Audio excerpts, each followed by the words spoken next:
Hey guys, it's Aubrey, and I just turned 20, so I think it's the perfect time for me to draw my life. So let's get started.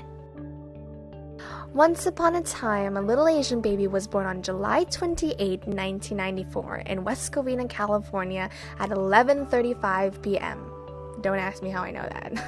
Her parents' names were Florentino and Patricia Magalang. Magalang means respectful in Tagalog, so that makes me a certified Filipino. Both my parents worked. Mom worked during the night and Dad worked during the day. So that left my grandma to raise me, and that's why I could kind of speak Tagalog and understand it now. It was just me, my mom, my dad, and my grandma, so naturally I grew up very shy, so whenever I would go visit my family in the Philippines or have a get-together, I would rarely talk.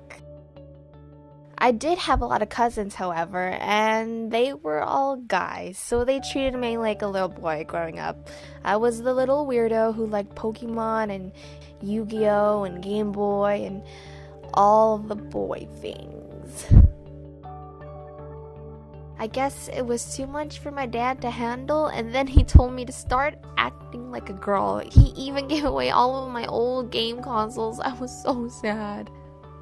So by the time I started grade school, I managed to get me some girlfriends who showed me the ways of the girl world. Give me credit, I actually did try to be girly, but I didn't really have a knack for it because I was still that quiet kid who would just be kind of the leftover. I remember we played Powerpuff Girls and I would always be Buttercup. Whatever, Buttercup was always a cool one anyways. I lived in a predominantly Hispanic and white community, so I'd be lying if I said I was never bullied growing up. I was the chink. And growing up, I did almost every single extracurricular activity because my mom was kind of a tiger mom, plus I wanted to be good at everything so I could take over the world. But unfortunately, I ended up quitting most of them. By the time I got to high school, I joined this thing called color guard and drama. I met tons of people who became my friends, and some of those friends are my best friends now. Being in drama and color guard made me feel like I finally belonged in something. I started becoming more confident, and I wasn't shy anymore.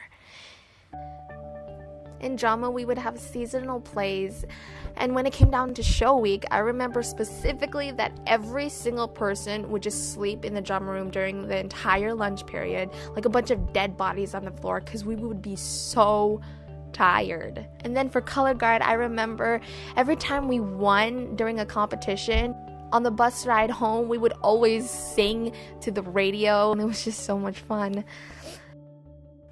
And of course, my mother was very supportive of both of my events, so if there was a potluck, she would bring food during the period. The most embarrassing thing that she's ever done was offer food to every single person she passed by on campus. Specifically, she would say in a really, really loud voice, "You want some?" It was so embarrassing. One day, I was watching this guy on YouTube by the name of Nigahiga, and in his video, he was teaching us how to be ninja. And that's where I became obsessed with the internet. I started finding more people who were Asian and did funny videos. And inside my head, I said, I could do this. So I got my janky webcam my parents bought, and I talked about absolute crap. But then I started doing covers because I just learned how to play guitar. They were really bad, but that's how I met this boy who went to my school, and turns out he was in the marching band with me. But he said he liked my covers, and from that moment on, we were like best friends. And eventually, puppy love and stuff. But it eventually ended. Very badly.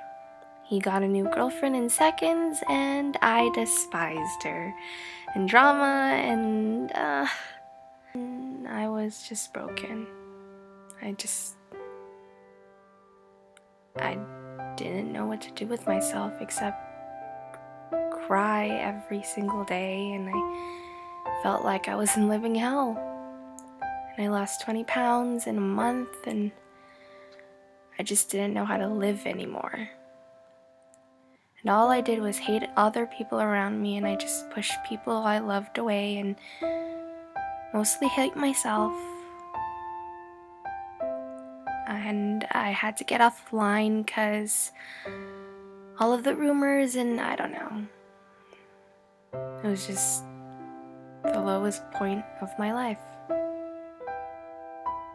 And at the time I was field officer for marching band and color guard, so I always felt the need to always be strong in front of other people. Until I decided to open up to my best friends about what happened, and they just told me to pray. Now, I grew up Catholic and I practiced the Catholic faith, but my heart wasn't really in it. I did it because of my parents, and so for the first time in forever, I prayed really, really hard, but I kind of asked God why He was doing this to me instead of asking Him to forgive me and heal me. During my senior year, I applied to 4 Cal States and 2 UCs as a nursing major because I thought that's what every Filipino is doing, might as well. But I got denied by every single school except for one, Cal State LA.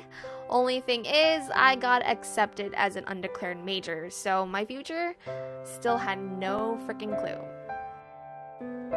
At this time, I welcomed God into my life, and I regularly prayed to Him, but my heart still felt very heavy, and I was still bothered by my past. So my best friend decided I should go to a Lenten retreat with her.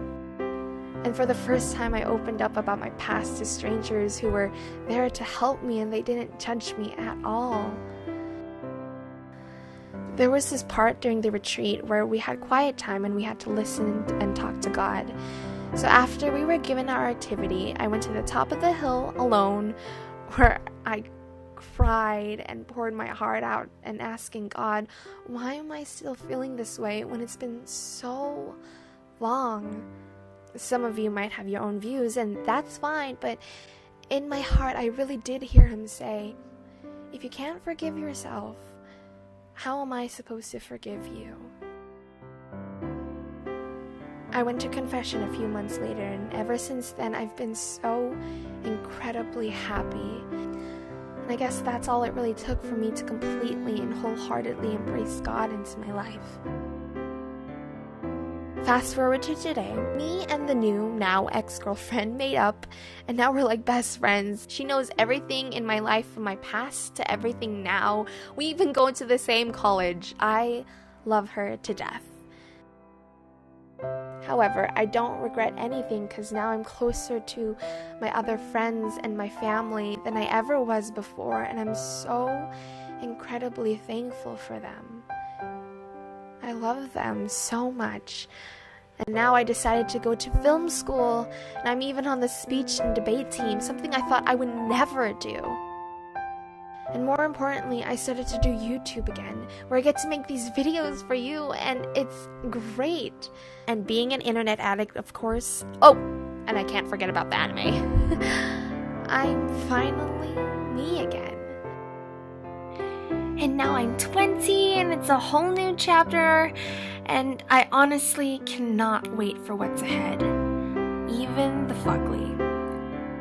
But for those of you who are watching right now, I love you guys, and thank you for supporting me. But as of right now, that's it. So I'll see you next time, and bye!